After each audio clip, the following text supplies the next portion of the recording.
Hello guys, स्वागत है आपका हमारे प्यारे से चैनल IQ डॉट्स में। आज हम शुरू करने वाले हैं HP टेट नॉन मेडिकल के लिए फिजिक्स का सिलेबस, जिसके अंदर हम फर्स्ट जो आपका टॉपिक है वो पढ़ने वाले हैं units and measurement. Units and measurement के अंदर हमें फर्स्ट चीज़ जो पता होनी चाहिए वो आपकी होती है फिजिकल क्वांटिटीज। ठीक है, व्हाट इज फिजिकल क्वांटिटीज? हम फिजिकल क्वांटिटीज किन्हें कहते हैं? ठीक है, तो एनीथिंग जिसको हम मेज़र कर सकते हैं, या फिर एनीथिंग जिसको एक्सप्रेस किया जा सकता है इन नंबर्स। जैसे मेरे पास ये पेन है, इसकी लेंथ को मेज़र किया जा सकता है, मास को मेज़र किया जा सकता है। तो मतलब ये पेन मेरे पास क्या है, एक फिजिकल क्वांटिटी है। ठीक है, तो आपको समझ आ गया होगा कि फिजिकल क्वांटिटीज हम किन्हें कहते हैं। अब बात करते हैं कि आपकी फिर नॉन फिजिकल क्वांटिटीज में कौन कौन सी चीज़ें आ जाएंगी। नॉन फिजिकल क्वांटिटीज में वो सब चीज़ें आ जाएंगी जिनको हम एक्सप्रेस नहीं कर सकते इन नंबर्स। जैसे आपकी फीलिंग्स। ठीक है, आप आज कितना खुश हुए, आप कितना उदास हुए, ये सब चीज़ें आपकी नॉन फिजिकल क्वांटिटीज़ के अंदर आ जाएंगी। क्लियर? अब बढ़ते हैं आगे। अब बात करते हैं कि आपकी कितनी तरह की फिजिकल क्वांटिटी होती है। अगर बात करें ऑन द डायरेक्शन और on the basis of direction and magnitude, तो मेनली इनको दो कैटेगरीज में डिवाइड किया गया है। फर्स्ट आपकी होती है स्केलर क्वांटिटीज, सेकंड होती है वेक्टर क्वांटिटीज। स्केलर क्वांटिटीज में हम केवल मैग्नीट्यूड को ही कंसीडर करते हैं। ठीक है, जैसे आपके पास एग्जांपल के लिए डिस्टेंस, जैसे आप अपने घर से 10 मीटर, ठीक है, डिस्टेंस पर चले। ठीक है, तो मतलब कि 10 मीटर आपके पास क्या है, 10 आपके पास है मैग्नीट्यूड। अब जैसे ही मैं इसके साथ डायरेक्शन को ऐड कर दूंगा, जैसे आप अपने घर से 10 मीटर नॉर्थ टू साउथ चले। ठीक है, जैसे ही इसमें डायरेक्शन को ऐड कर दिया गया, तो ये आपके पास क्या बन जाएगा, ये डिस्टेंस आपके पास बन जाएगी डिस्प्लेसमेंट। क्या बन जाएगी जी? डिस्प्लेसमेंट। क्लियर? ठीक है, तो डिस्प्लेसमेंट आपकी हो जाएगी वेक्टर क्वांटिटी। ठीक है, इसी तरह से आपके पास स्पीड। ठीक है, स्पीड आपके पास होती है स्केलर क्वांटिटी, जैसे 40 मीटर पर सेकंड। ठीक है, 40 मीटर पर सेकंड की स्पीड से कोई चल रहा है। ठीक है, हम बोलते हैं कि 40 मीटर पर सेकंड की स्पीड से कोई चल रहा है, तो ये उसकी स्पीड हो जाएगी। जैसे ही वो बोलता है कि 40 मीटर पर सेकंड की स्पीड से ऊना टू बड़ूही, ठीक है, ऊना टू बड़ूही जा रहा है वो, तो ये आपके पास क्या हो जाएगी, वेलोसिटी। ठीक है, तो मतलब कि जैसे ही डायरेक्शन ऐड करते हैं, तो वो क्वांटिटी वेक्टर क्वांटिटी में चेंज हो जाती है। जैसे स्पीड आपकी स्केलर है, डायरेक्शन ऐड करने पे ये क्या बन जाती है, vector quantity, that is velocity. ठीक है, इस तरह से आपसे एग्जाम में क्वेश्चन पूछा जाता है कि आपका जो इलेक्ट्रिक करंट होता है, दैट इज आई। ठीक है, वो स्केलर क्वांटिटी होती है या फिर वेक्टर क्वांटिटी होती है। ठीक है, काफ़ी बार एग्जाम में ये क्वेश्चन पूछा जा चुका है कि आपकी जो इलेक्ट्रिक करंट है वो स्केलर क्वांटिटी है या फिर वेक्टर क्वांटिटी है। हालांकि आपका जो इलेक्ट्रिक करंट है, इसका फार्मूला होता है Q अपॉन टी। ठीक है, ये आप इसके पास दोनों होती है, डायरेक्शन भी होती है और मैग्नीट्यूड भी होती है, लेकिन फिर भी हम इसको क्या कंसीडर करते हैं, स्केलर क्वांटिटी कंसीडर करते हैं। क्यों करते हैं इसको scalar quantity consider? Because it does not obey law of vector addition. ठीक है, ये सिंपली आपका लॉ ऑफ वेक्टर एडिशन को फॉलो नहीं करता है, इसलिए हम आपकी जो इलेक्ट्रिक करंट है इसको हम स्केलर क्वांटिटी कंसीडर करते हैं। ठीक है, तो मतलब कि कोई भी आपकी जो वेक्टर क्वांटिटी है उसको लॉ ऑफ वेक्टर एडिशन को फॉलो करना अनिवार्य है। क्लियर है? इसके अलावा भी आपके पास कुछ प्सीडो वेक्टर क्वांटिटीज, टेंसर क्वांटिटीज होती हैं। ठीक है, लेकिन आपके एग्जाम में इतना ज़्यादा डीप में नहीं पूछा जाएगा, तो ज़्यादा डीप में हम नहीं जाएंगे। अगर बात करें on the basis of units and measurement, ठीक है, यूनिट्स पहले हमने किसके बेस पर बात की, डायरेक्शन और मैग्नीट्यूड के आधार पर। अब बात करते हैं यूनिट्स और मेजरमेंट के आधार पर। तो इनको तीन कैटेगरीज में डिवाइड किया गया है। फर्स्ट आपकी होती है फंडामेंटल और बेस क्वांटिटी, ये आपकी 7 है। ठीक है, सेकंड आपकी होती है डिराइव्ड क्वांटिटीज, जिसको हम फंडामेंटल क्वांटिटी से ही डिराइव करते हैं। थर्ड आपकी होती है सप्लीमेंट्री क्वांटिटीज। ठीक है, सप्लीमेंट्री क्वांटिटीज दो तरह की होती है, दैट इज प्लेन एंगल और सॉलिड एंगल, जिसे हम आगे डिस्कस करेंगे। तो अब बात करते हैं यूनिट्स की। ठीक है, तो यूनिट किसे कहते हैं? ठीक है, तो unit is a standard quantity of same kind with which a physical quantity is compared for measuring it. जैसे मेरे पास ये पेन है। ठीक है, अगर मैंने इसका मास को मेजर करना हो, तो लगभग इसका मास कितना आ जाएगा, इसका मास लगभग 0.5 ग्राम के आसपास होगा। ठीक है, तो 0.5 ग्राम। अब ये ग्राम इसका यूनिट है। ठीक है, तो ग्राम इसका यूनिट है, तो मतलब यूनिट क्या हुआ है, एक स्टैंडर्ड क्वांटिटी है। यूनिट क्या है, एक स्टैंडर्ड क्वांटिटी है, जिसके साथ हम फिजिकल क्वांटिटी को कंपेयर करते हैं उसको मेजर करने के लिए। अगर इसको न्यूमेरिकली लिखना हो तो कैसे लिख सकते हैं, physical quantity is equal to number into unit. जैसे उदाहरण के लिए आपके पास लेंथ ऑफ रोड को आपने मापना है, ठीक है, तो लेंथ ऑफ रोड आपके पास क्या हो जाएगी, फिजिकल क्वांटिटी, ठीक है। नंबर आपके पास 4 और मीटर आपके पास क्या हो जाएगा, यूनिट। अगर इसको आपने मीटर से किसी और यूनिट में लिखना है तो आप इसको क्या लिख सकते हैं, 400 सेंटीमीटर, ठीक है। तो 400 आपके पास नंबर हो जाएगा और सेंटीमीटर यूनिट हो जाएगा। क्लियर। नेक्स्ट आपके पास है पार्ट्स ऑफ यूनिट। कितने तरह के आपके यूनिट्स होते हैं, ये भी आपके 3 तरह के होते हैं, ठीक है। जैसे आपके पास 3 तरह की क्वांटिटी होती है, ठीक है। फंडामेंटल क्वांटिटी, तो फंडामेंटल क्वांटिटी के यूनिट को हम कहेंगे फंडामेंटल यूनिट्स या फिर बेस यूनिट। और डिराइव्ड क्वांटिटी के यूनिट को कहेंगे derived unit.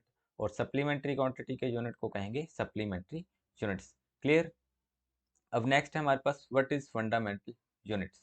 Simple, fundamental physical quantity के यूनिट को हम कहेंगे फंडामेंटल यूनिट्स। अब आपके 7 तरह की फंडामेंटल क्वांटिटीज होती हैं जिसको याद रखना आपको बहुत जरूरी है, ठीक है। फर्स्ट आपकी होती है मास, ठीक है, फंडामेंटल क्वांटिटी मास, जिसको हम रिप्रेजेंट करते हैं स्मॉल एम से। और इसका एसआई यूनिट होता है किलोग्राम, जिसको केजी से रिप्रेजेंट किया जाता है। सेकंड आपकी फंडामेंटल क्वांटिटी होती है लेंथ, जिसको एल से रिप्रेजेंट किया जाता है और इसका एसआई यूनिट होता है मीटर। थर्ड आपकी होती है टाइम, जिसको टी से रिप्रेजेंट किया जाता है और इसका एसआई यूनिट होता है सेकंड।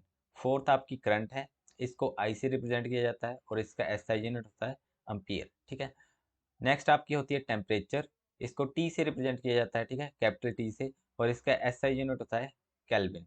सिक्स्थ आपकी होती है अमाउंट ऑफ सब्सटेंस, जिसको एन से रिप्रेजेंट किया जाता है और इसका एसआई यूनिट होता है मोल, ठीक है। लास्ट आपकी है लुमिनस इंटेंसिटी, जिसको आईवी से रिप्रेजेंट किया जाता है और इसका एसआई यूनिट होता है कैंडेला, ठीक है। काफ़ी बच्चों को ल्यूमिनस इंटेंसिटी के रिगार्डिंग प्रॉब्लम होती है कि ल्यूमिनस इंटेंसिटी किसको कहते हैं, ठीक है। तो बिल्कुल आसान शब्दों में अगर आप समझे, जैसे आपके पास ये मोबाइल, ठीक है, जैसे ही आप मोबाइल की ब्राइटनेस को इंक्रीज करते हैं, ठीक है, तो मोबाइल में से आने वाली लाइट की इंटेंसिटी बढ़ जाती है, ठीक है, तो उसे ही हम कहते हैं लुमिनस इंटेंसिटी, ठीक है, इसे कहते हैं लुमिनस इंटेंसिटी। क्लियर। नेक्स्ट आपके पास है डिराइव्ड यूनिट, ठीक है, एनी फिजिकल क्वांटिटी, ठीक है, any physical quantity which can be derived from fundamental physical quantity. तो आपकी जो 7 तरह की फंडामेंटल क्वांटिटीज है, इससे ही हम आपकी डिराइव्ड क्वांटिटीज को बनाते हैं और उनके यूनिट को हम कहते हैं डिराइव्ड यूनिट, ठीक है। जैसे आपके पास उदाहरण के लिए एरिया, ठीक है, एरिया क्या है, एक डिराइव्ड क्वांटिटी है, ठीक है, जिसका रिलेशन बेस क्वांटिटीज के साथ क्या है, लेंथ इनटू लेंथ। जैसे आपके पास ये बॉक्स है, ठीक है, ये इसकी लेंथ है, ठीक है, ये इसकी ब्रेथ है। अब इसका एरिया कैसे कैलकुलेट करते हैं हम, लेंथ इनटू ब्रेथ, ठीक है।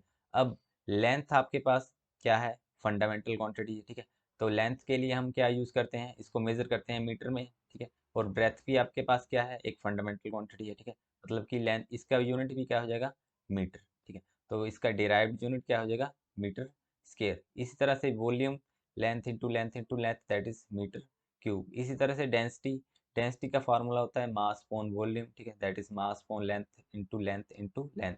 तो इसका डिराइव्ड यूनिट क्या हो जाएगा, kilogram into mass inverse cube. इस तरह से वेलोसिटी आपकी होती है डिस्प्लेसमेंट ऑफ अपॉन टाइम, और इसका डिराइव्ड यूनिट हो जाएंगे मीटर अपॉन सेकंड इनवर्स। मतलब कि आपके जो डिराइव्ड यूनिट होते हैं वो सब किससे बनते हैं, फंडामेंटल बेस क्वांटिटी से बनते हैं। क्लियर। इसी तरह से एक्सेलेरेशन का वेलोसिटी अपॉन टाइम हो जाएगा फार्मूला, और उसके यूनिट हो जाएंगे मीटर सेकंड इनवर्स स्क्वायर।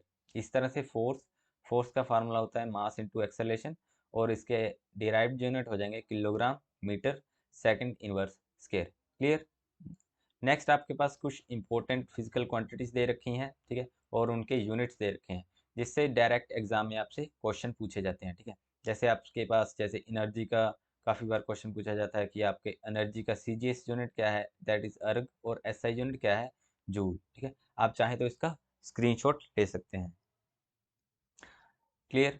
बढ़ते हैं आगे। अब नेक्स्ट हमारे पास सप्लीमेंट्री यूनिट्स, ठीक है। अब सप्लीमेंट्री यूनिट्स हम किसे किसे कहते हैं, ठीक है, सप्लीमेंट्री क्वांटिटीज के यूनिट को हम सप्लीमेंट्री यूनिट्स कहेंगे, ठीक है। अब सप्लीमेंट्री क्वांटिटीज कौन सी है, हमने अभी डिस्कस किया था, 2 तरह की होती है। फर्स्ट आपकी होती है प्लेन एंगल, सेकंड होती है सॉलिड एंगल। प्लेन एंगल को सिंपली थीटा से रिप्रेजेंट किया जाता है और इसका एसआई यूनिट होता है रेडियन, ठीक है। और सेकंड आपकी होती है सॉलिड एंगल, इसका एसआई यूनिट होता है स्टेडियन, ठीक है। और जैसे ये आपके पास डायग्राम में बना के भी दिखा रखा है प्लेन एंगल जैसे, ठीक है, एक सर्कल है, उसके पास ये रेडियस है, ठीक है, ये भी आपके पास रेडियस आ जाएगा, ये आर्क आ जाएगी, ठीक है। तो जो एंगल बन रहा है उसे हम कहेंगे प्लेन एंगल। और वहीं पे जैसे आपके पास स्फेयर है, ठीक है, आपका जो सॉलिड एंगल है वो स्फेयर पे बनेगा, मतलब कि 3 डायमेंशनल ज्योमेट्री में ये बनता है।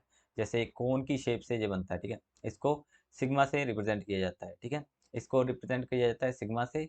और इसको कैलकुलेट कैसे किया जाता है, एरिया अपॉन रेडियस स्क्वायर, ठीक है। सिंपल थीटा को रिप्रेजेंट कैलकुलेट किया जाता है, theta is equal to arc upon radius, ठीक है, आपने पढ़ा होगा ये मैथ में फॉर्मूला भी।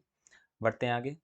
नेक्स्ट आपके पास है यूनिट कन्वर्जेशन चार्ट। जैसे आपने कन्वर्ट करना है यूनिट को एक यूनिट से दूसरे यूनिट में, ठीक है, जैसे आपके पास फ़ारेनहाइट टू सेल्सियस में कन्वर्ट करना है, तब आपको ये फार्मूला याद रखना पड़ेगा, ठीक है। Degree Celsius is equal to 5.9 degree Fahrenheit minus 32। इस तरह से अगर आपने सेल्सियस से फ़ारेनहाइट में जाना है, तब आपने इसी फार्मूले को उल्टा करके लिख देना है। इस तरह से केल्विन टू सेल्सियस जाना है तो सिंपली 273.15 को ऐड कर देना है, और उल्टा करना है तो माइनस कर देना है। इस तरह से फ़ारेनहाइट टू केल्विन जाना है, तब आपने 457.87 को ऐड कर देना है, ठीक है, उल्टा जाना है तो माइनस कर देना है। ये आपको याद रहनी चाहिए, ठीक है। यहाँ से क्वेश्चन बनता है, जैसे आपसे क्वेश्चन पूछा गया था एक बार, at what degree Fahrenheit is equal to Celsius, कि कितने डिग्री पर आपका जो फ़ारेनहाइट है वो सेल्सियस के बराबर होता है। अगर आपको ये फॉर्मूला पता है तब इसे आप आसानी से कर सकते हैं, ठीक है। जैसे मैंने 40 को पुट करता हूँ इस फॉर्मूले, ठीक है, डिग्री सेल्सियस की जगह 40, ठीक है, इज इक्वल टू 5.9, फ़ारेनहाइट की जगह 40 माइनस 32, ठीक है। अब पूछा है कि किस डिग्री पर ये दोनों बराबर होंगे, ठीक है। जैसे ये 40 में से 32 माइनस करूंगा तो 8 रह जाएंगे, तब ये कटेगा नहीं, ठीक है, तब मतलब कि 40 is not right option. 32 put करेंगे तो 0 आ जाएगा, ये भी राइट ऑप्शन नहीं है, तो मतलब कि -40 ही हमारा राइट आंसर होगा। देखते हैं कैसे। -40 माइनस 32 कितना हो जाएगा, -72। 9 से 72 कट जाएगा 8 टाइम्स में, 8 5 ज़ा 40, कितना आ गया -40, इस साइड भी -40, ठीक है। तो मतलब कि राइट आंसर क्या आ जाएगा, ऑप्शन सी, -40 डिग्री पर दोनों बराबर होते हैं, फ़ारेनहाइट और सेल्सियस। क्लियर। अब नेक्स्ट आपके पास कुछ प्रैक्टिकल यूनिट दे रखे हैं लेंथ और मास के, ठीक है। लेंथ और मास के, जैसे आपके पास 1 एंगस्ट्रॉम कितना होता है, 10⁻⁻10 मीटर, डायरेक्ट एग्जाम में पूछा जा सकता है, ठीक है। ये सब क्वेश्चन इंपॉर्टेंट है, आप चाहे इसका भी स्क्रीनशॉट ले सकते हैं। जैसे आपके पास जो 1 एस्ट्रोनॉमिकल यूनिट होता है, ये क्या होता है, ये आपके पास जो सन होता है, सन और अर्थ के बीच की दूरी होती है जो, ठीक है, सन और अर्थ के बीच की दूरी को कहा जाता है 1 एस्ट्रोनॉमिकल यूनिट, जो लगभग 1.5 करोड़ किलोमीटर के बराबर होती है, that is 1.5 into 10⁻11 metre. Clear. इस तरह से 1 फारसेक आपका होता है 3.26 लाइट ईयर, ठीक है। जैसे एग्जाम में क्वेश्चन पूछा गया था कि आपका जो लाइट ईयर है वो मतलब कि किसका यूनिट है, लेंथ का, मास का, किसका, ठीक है। तो लाइट ईयर किसका यूनिट हो जाएगा, लेंथ का। क्लियर।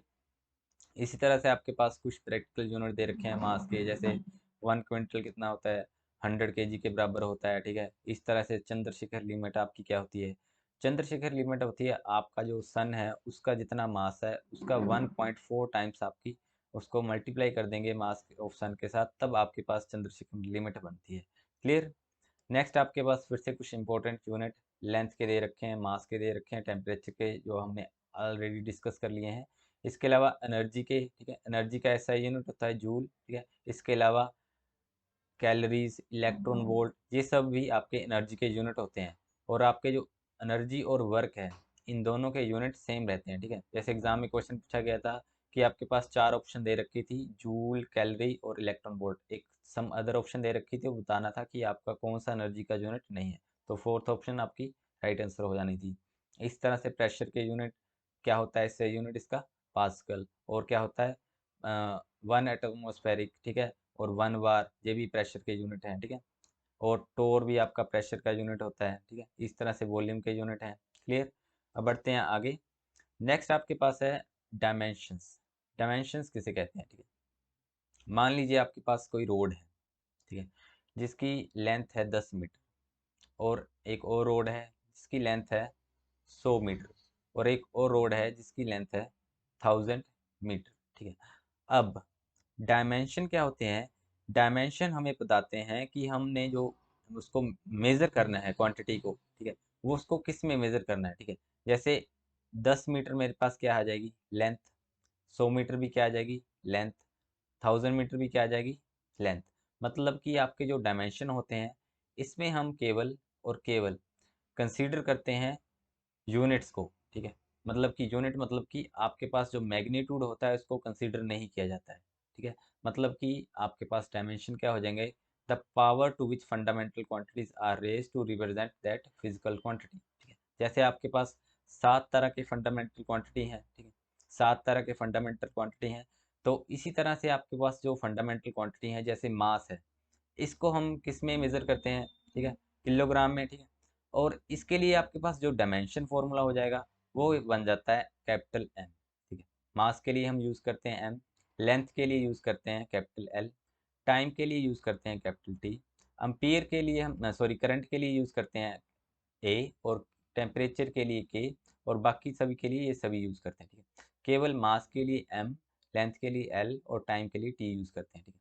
जैसे आपके पास एरिया है, ठीक है। मान लीजिए आपने एरिया का डायमेंशन फॉर्मूला लिखना है, तो आप उसको कैसे लिखेंगे, ठीक है। तो एरिया का क्या फॉर्मूला होता है, लेंथ इंटू ब्रेथ। दोनों को हम किस में मेजर करते हैं, एल में, ठीक है। मतलब कि इसका डायमेंशन फॉर्मूला क्या बन जाएगा, एल स्क्वायर। क्लियर। इसको लिखना हो ब्रैकेट में तो कैसे लिख सकते हैं, m0 L2 T0। तो ये इसका डायमेंशन फॉर्मूला बन जाएगा, ठीक। स्क्वायर ब्रैकेट के अंदर इसको लिखा जाता है। क्लियर। जैसे आपके पास स्पीड है, ठीक है। अब स्पीड का डायमेंशन फॉर्मूला लिखना हो तो कैसे लिखेंगे। अब डिस्टेंस है, डिस्टेंस को मेजर किया जाता है लेंथ में, दैट इज एल। टाइम के लिए टी, ठीक है। तो इसका डायमेंशन फॉर्मूला क्या बन जाएगा, m0 L t-1। क्लियर। इस तरह से एक्सेलेरेशन है, ठीक है। स्पीड और वेलोसिटी के लिए जो फॉर्मूला है वो सेम रहेगा, that is L T minus one, ठीक है। तो वेलोसिटी के लिए क्या आ जाएगा, L T minus one upon T, ठीक है। तो इसका डायमेंशन फॉर्मूला क्या बन जाएगा, m0 L t-2। क्लियर। इस तरह से फोर्स के लिए बनाना हो तो फोर्स के लिए, मास के लिए हम क्या यूज़ करेंगे, m, और एक्सेलरेशन के लिए L t-2। तो क्या बन जाएगा ये, m L t-2। ये इसका डायमेंशन फॉर्मूला बन जाएगा। क्लियर। अब आपके पास कुछ इंपॉर्टेंट फिजिकल क्वांटिटीज और उसके डायमेंशन फॉर्मूले दे रखे हैं जो डायरेक्ट एग्जाम में आपसे पूछे जा सकते हैं। जैसे आपके पास टॉर्क का डायमेंशन फॉर्मूला पूछा जा सकता है। टॉर्क का फॉर्मूला होता है फोर्स इनटू परपेंडिकुलर डिस्टेंस। मतलब कि फोर्स के डायमेंशन फॉर्मूले में हमने इसके केवल एल को मल्टीप्लाई कर देना है, तो आपके पास क्या फॉर्मूला बन जाएगा, m L2 T-2। इस तरह से आपके पास कुछ और इंपॉर्टेंट फॉर्मूले दे रखे हैं। जैसे आपके पास मोमेंटम है, ठीक है। मोमेंटम का फॉर्मूला होता है mL t-1। और आपका जो इम्पल्स है, ठीक है, इम्पल्स का फॉर्मूला भी होता है mL t-1। जैसे एग्जाम में क्वेश्चन पूछा गया था कि इम्पल्स का जो डायमेंशन फॉर्मूला है किसके इक्वल होता है, तो वो आपका मोमेंटम के इक्वल होता है। क्लियर। तो गाइस, ये थी हमारी आज की वीडियो। आई होप आपको इससे काफ़ी कुछ सीखने को मिला होगा। Thank you very much for watching this video. See you soon in next video.